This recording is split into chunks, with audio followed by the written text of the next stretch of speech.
in the world says, oh no, don't worry, old fart, because there's this thing called the gig economy. They're starting to man speak to us, except they're doing it to old people speak. It's called the gig economy, Grandpa. You can keep making money even after you're retired. And, what's that, Sonny? Did you push record?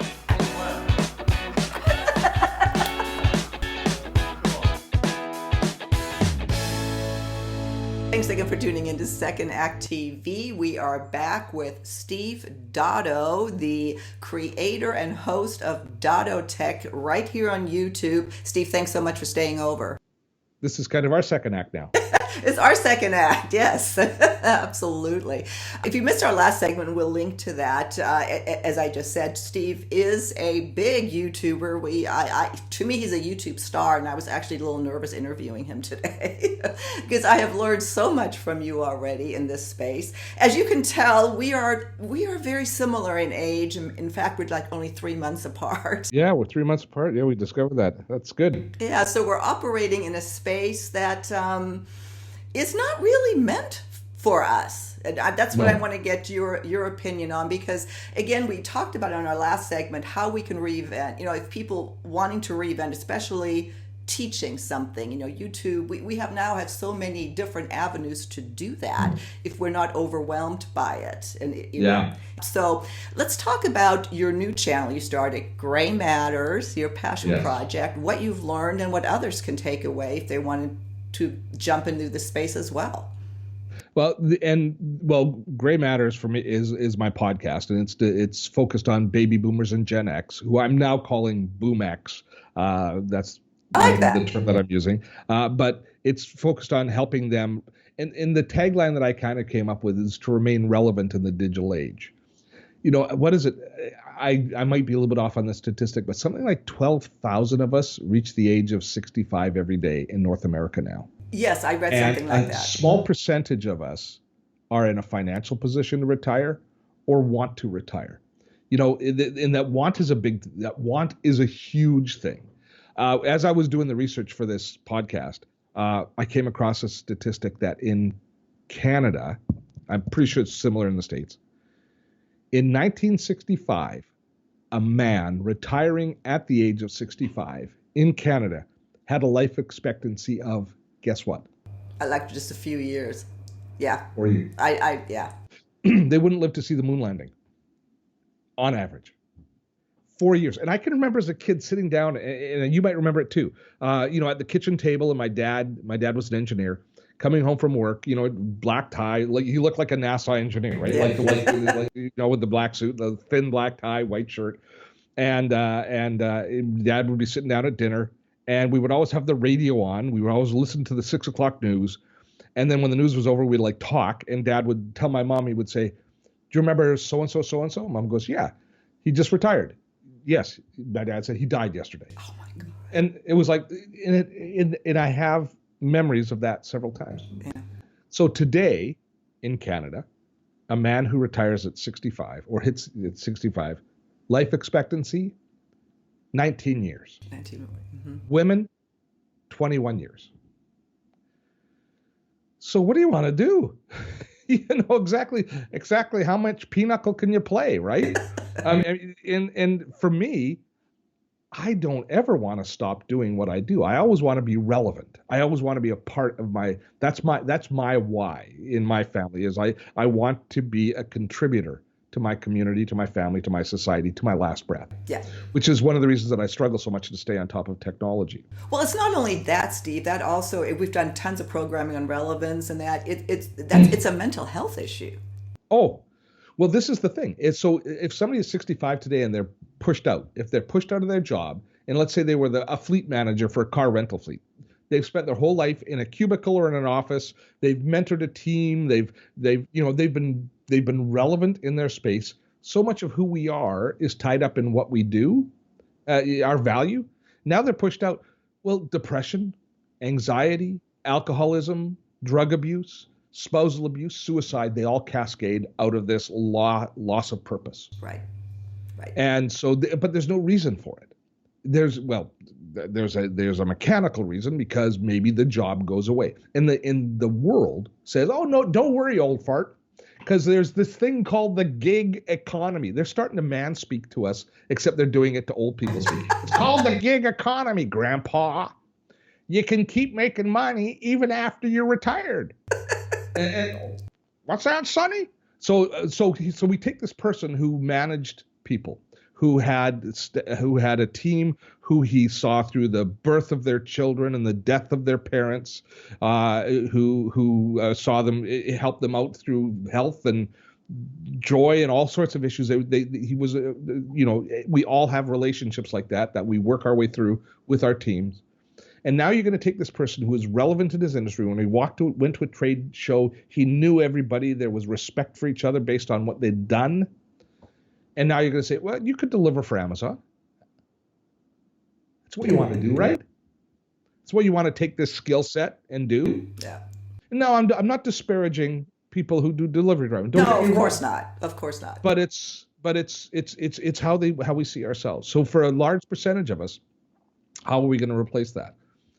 Because you spent so much time in industry and in your business, the online space has grown up outside of your frame of reference. And here's where we're being hoisted on our own petard to a certain extent. The millennials, as they came out of university and as they came into the job market, we weren't leaving. Part of the bitterness and the generational friction is that we didn't leave the jobs, that they wanted the jobs. Yeah. So we didn't create an environment for them. Now, they were blessed from one perspective. Millennials came into the marketplace just as social media was exploding, just as Facebook was coming online, and just as all these new opportunities. So they became forced to be entrepreneurial.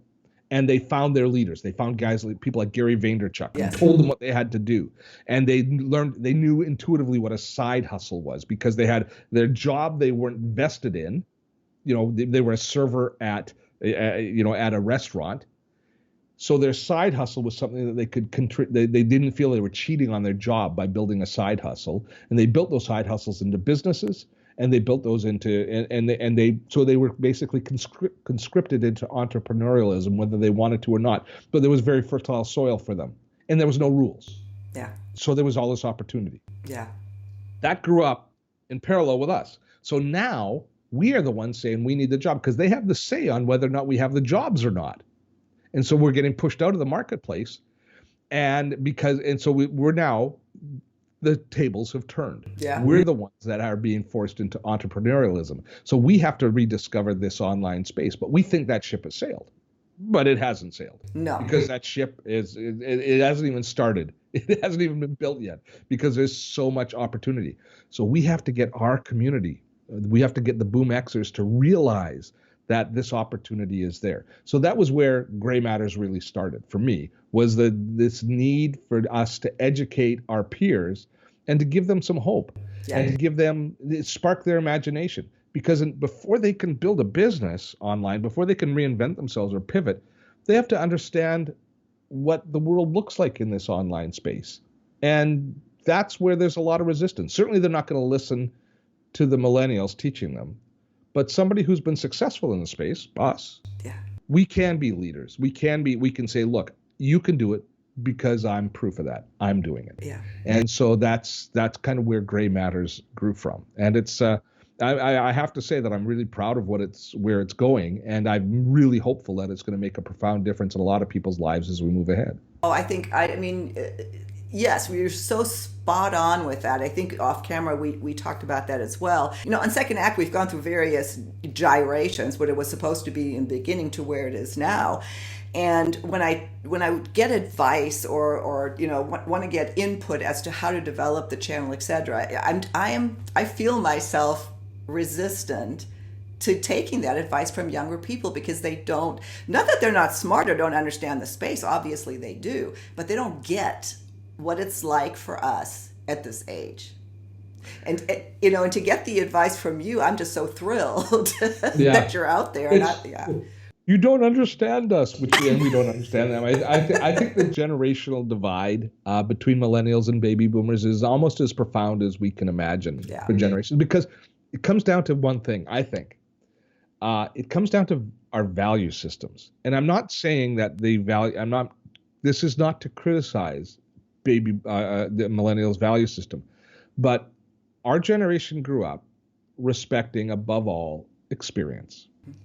You respected what you've done. And so in ourselves and in our value system ourselves, we say, I did this, therefore I'm proud. I'm proud of the fact that I was on TV for 2 decades, built a team and kept people going. But I say to a millennial, I was a TV producer for 20 years and a host of a TV show. And they look at me and they go, big whoop, I posted a video of my cat falling off the back of the couch and it had 2 million views on YouTube. So what's so special about you? And so I take umbrage to that, of course, because like, who the are you? And they're looking at me going, you're not so special, because they don't realize the difference between experience and search. Right. They know they can Google it, and they think that search is the same as experience. And that's not their fault. We can't be critical because that is their experience. That's the life that they've lived in. They're a just-in-time knowledge generation that looks up things, and we've created that monster. We are experiencing ourselves differences in our attention span. Do you have the same attention span as you had 20 years ago? I don't think so. No, we don't. Because it's easy to be distracted now. Right. You reach for the phone, right? So ADHD-like tendencies are creeping into every factor of society. So we can't blame them for that. That's the world that we built. But we can recognize in ourselves what our value system is, and we can understand it. And maybe we can mitigate some of the. We can be the mature generation. We can say, you know what, I get where you're coming from. You'll figure it out eventually. But in the meantime, I'm going to chart this path. And that's really what Gray Matters is for. It's us turning to ourselves and saying, what are we going to do? How are we going to reinvent ourselves? I call the community in Gray Matters the Gray Wave, because I believe that as we figure it out, there's still lots of gas in the tank. Mm-hmm. And not only is there gas in the tank, but what pisses the millennials off the most is we've got money in our bank accounts to spend. So we can invest in ourselves and we can invest in things. And we are still, I think the internet is not going to be prepared for what comes. YouTube is a channel that I broadcast on the most. And you would think, if you watch YouTube, that there's nobody that looks like us on YouTube anywhere. Our channels, when YouTube celebrates their big celebrities and all, and now granted, a lot of those guys have way more followers than we do, but there's not a gray beard amongst them. There isn't one. Yet, here's a little secret that I think I find very encouraging. When you look at the business of YouTube, where's money made? One of the places that money is made is in ad revenue. Right. And you monetize your channel, do you not? Yes. So you get access to your AdSense revenue and your reports. I do. So this is something that I spend a lot of time talking about with other YouTube creators that teach it. I'm lucky. I've got a lot of friends that are kind of the people who teach us how to do YouTube channels. Great people to follow, guys like Nick Nimmin and Daryl Eves, these sorts of people. And we have conversations about what the revenue is of different channels and where we make money. And ads are obviously one of the places.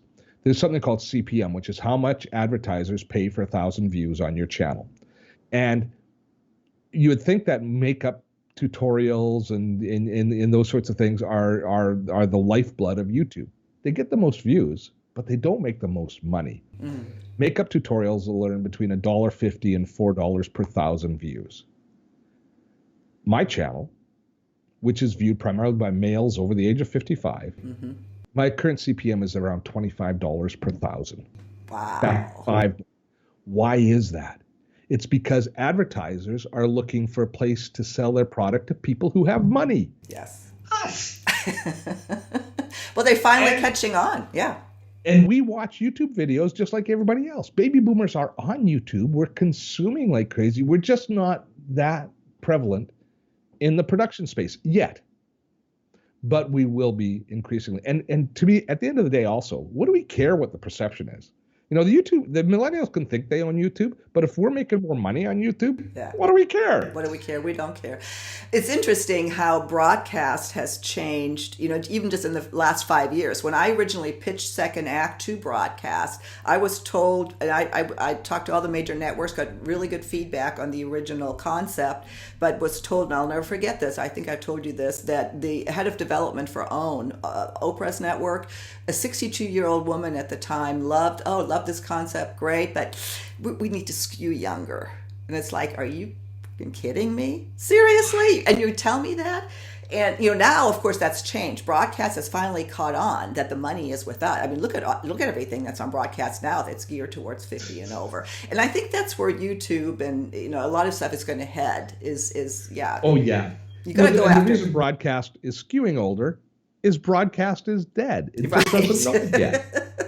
Mostly dead, to quote Miracle Max. It's not dead, but mostly dead, because who needs to have their viewing schedule dictated to them? Where's the value of broadcast? Broadcast value is in news and sports. Tell me another place. News and sports. Yeah, you're right. I can't. Soap operas. It's like radio. Radio is down to one domain. Yeah. The drive.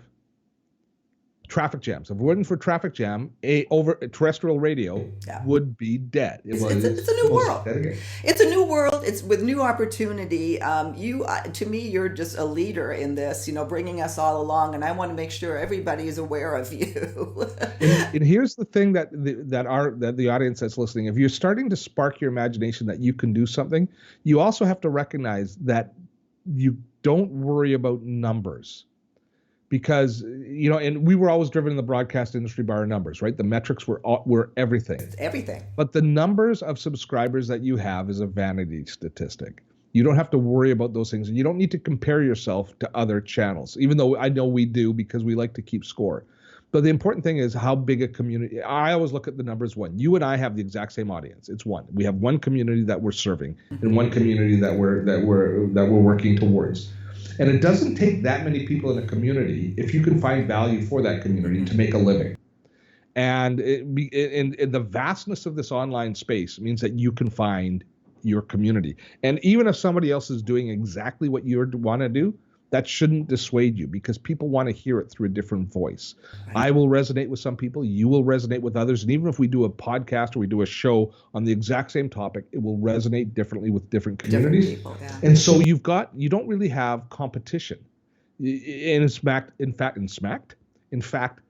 your ideas could be validated if somebody else is doing that same thing. And then you add your spin to it. Great. So, I can't, it's the gold rush. It's the gold rush, but there's no limit to the number of stakes that we can claim. Yeah, right. Well, if anything that we've talked about has sparked your attention, again, we'll link to all of Steve's information so you can get a hold of him as well. Steve, I want to hold you over for one more segment, which is perfect to follow what we just discussed, and that is, so you have a great idea, you think you want to do this, you want to do this, but you're afraid to fail. Well, you have a very interesting take on fear of failure, and I want to dedicate a whole segment to that because it's so important. So anything else you want to leave us with on this one before we come back? No. I think we've covered it all. Terrific. All right, we'll see you in our next segment then of Second Act TV. Bye-bye.